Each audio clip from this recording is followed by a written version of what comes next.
How much farther can I go?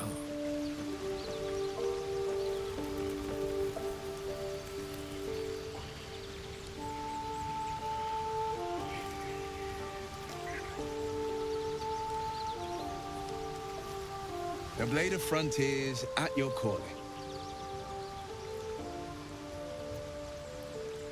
Karlach's fires raged in Baldur's Gate before she escaped to Avernus, as my source told it, and she was planning to return.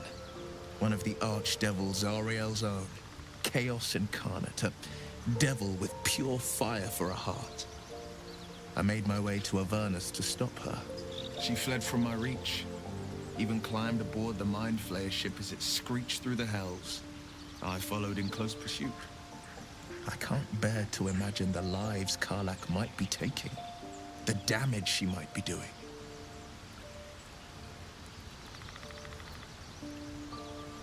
A powerful friend with a keen interest in privacy. I'm sworn to say no more. All right. What else is on your mind? My father once said, one does not pursue a champion's life. One merely answers its call. So it was for me. I was hunting near the Cloakwood when I heard it. A child crying out from a lone farmstead. I found him in the fields, flanked by goblins. His mother's corpse bled into the soil next to him. I don't remember much of the battle, but I remember drying the boy's tears after.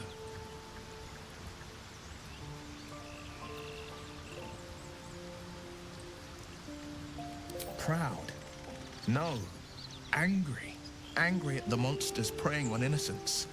Angry at the so-called good gods for tolerating the cruelty of the evil. Angry at myself that it took so long for me to see the coast suffering.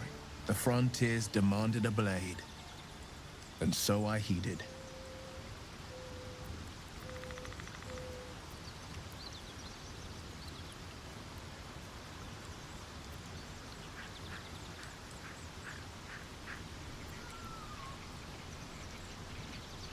It was an even bloodier day, and a stronger foe.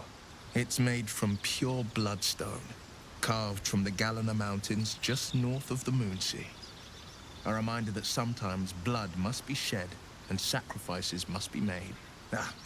But that story is reserved for lifetime friends and calmer days.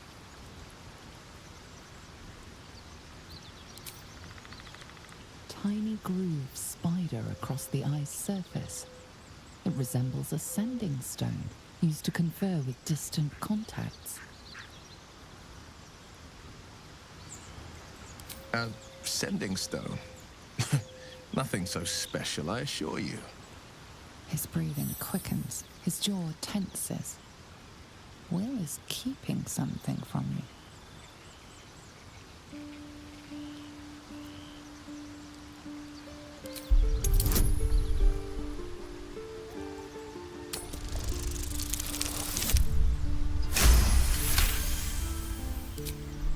What are you?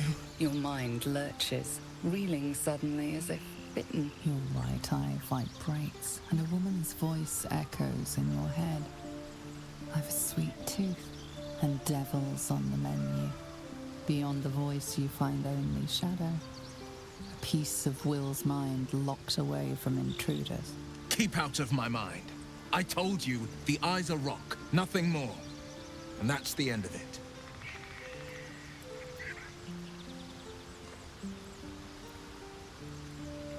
Make some room, and I'm all yours.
So, we're traveling with the famed Blade of Frontiers.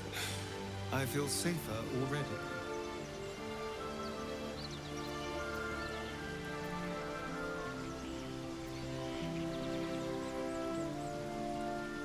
So it would seem. Hopefully he bumps into some gnolls while stumbling around at night, and that's the last we hear from him.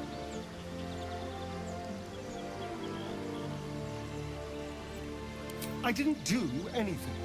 I was kidnapped, just like you. It seems Cazador wants me back. Cazador Zar is a vampire lord in Baldur's Gate. The patriarch of his coven, and a monster obsessed with power. He turned me nearly 200 years ago. I became his spawn, and he became my tormentor.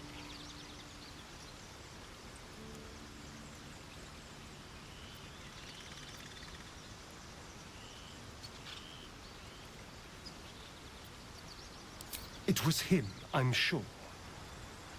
Only he would know to send a Gur after me. It was a group of Gur that attacked me that night in Baldur's Gate.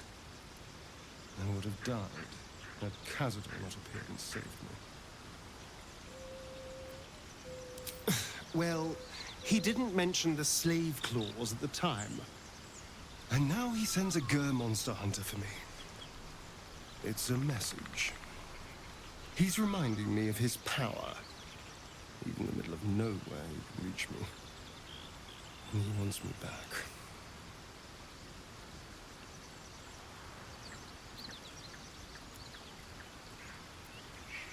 Concerned? Do you know the power a vampire lord possesses? He can change shape, turn into mist, call walls to do his bidding, shrug off blows like they're nothing. He could walk into our camp tonight and kill you with his bare hands. And you'd be lucky if death was the worst thing that happened to you. First, we have to... I don't know. Well, if we kill his lackeys, he'll just send more. We just have to be vigilant, keep our wits about us, and kill any monster hunters on sight.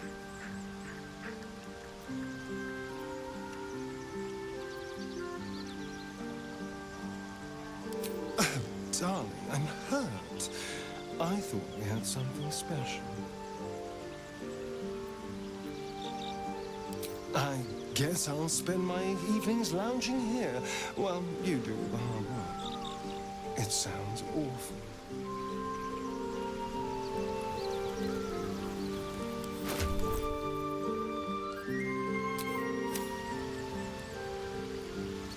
I suppose you want to hear about Cazador.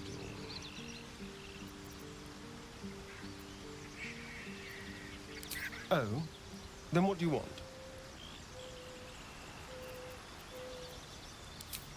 Darling, I thought you'd never ask. Lead on. Don't touch me.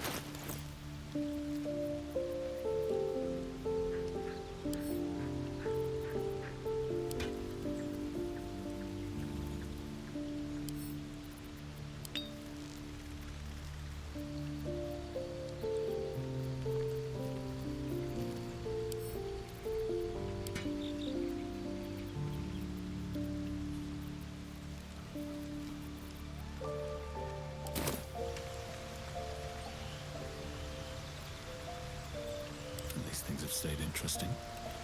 Need something? Oh, darling, I'm hurt. I thought we had something special.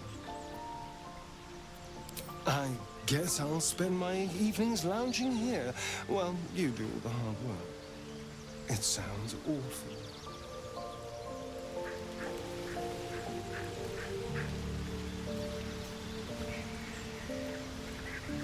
Well, now.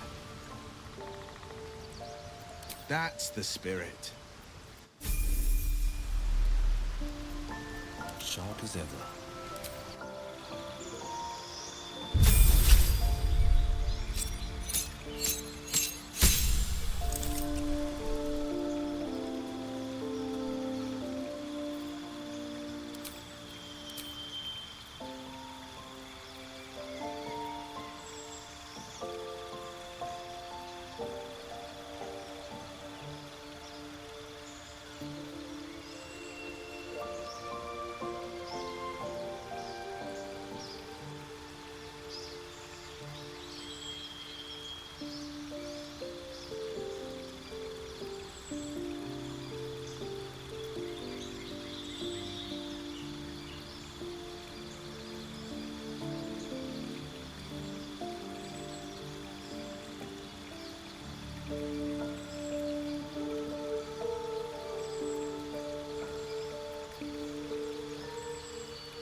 runs through your head and down to your feet. Ah, there it is. That shiver. Our little brainworms have made fast friends, it would seem. How do you feel?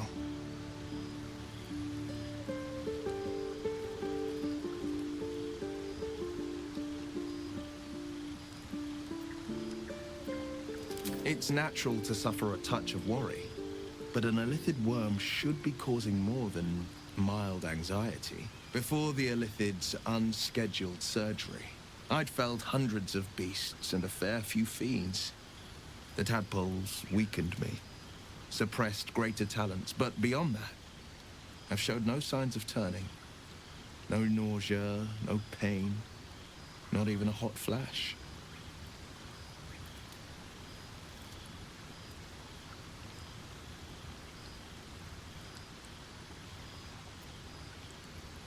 Indeed. Perhaps the worm's vat was poisoned. Perhaps we're uncommonly fit. Or perhaps the tadpoles are merely on holiday. We could conjecture all night. I suppose the why doesn't matter so much as the what next. And that answer is plain as the horns on a war devil's head. We get these things out. Let's get some rest. Dawn comes sooner than we think.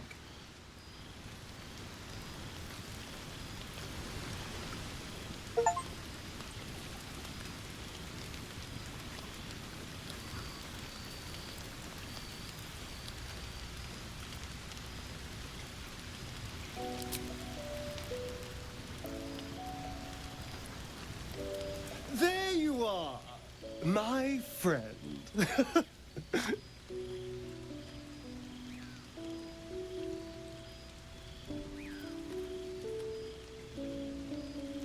Are you now?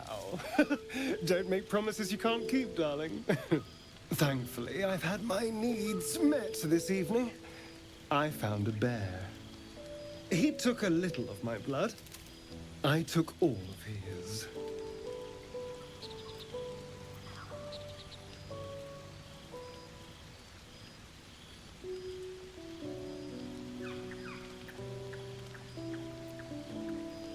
You're comparing plonk to vintage wine.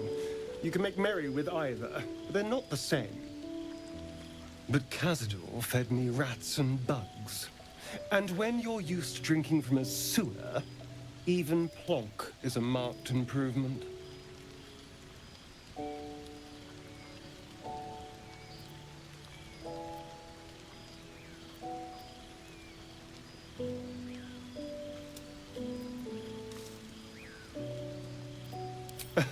It was exactly as appetizing as you'd think.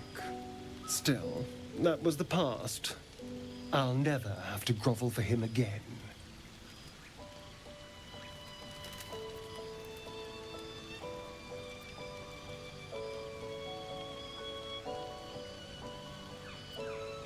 Exactly. I can be better than him. Stronger. More powerful. More... Oh, you meant be kinder. Pet bunnies, that sort of thing. I've no objection to being nice, of course, once I have the power to bend others to my will.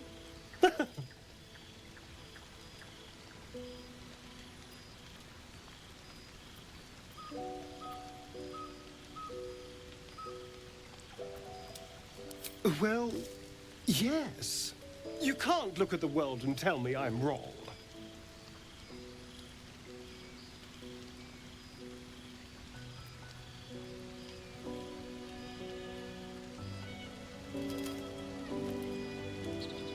Oh, I hope so. A little corruption sounds fun. I spent centuries as the victim of a corrupt man.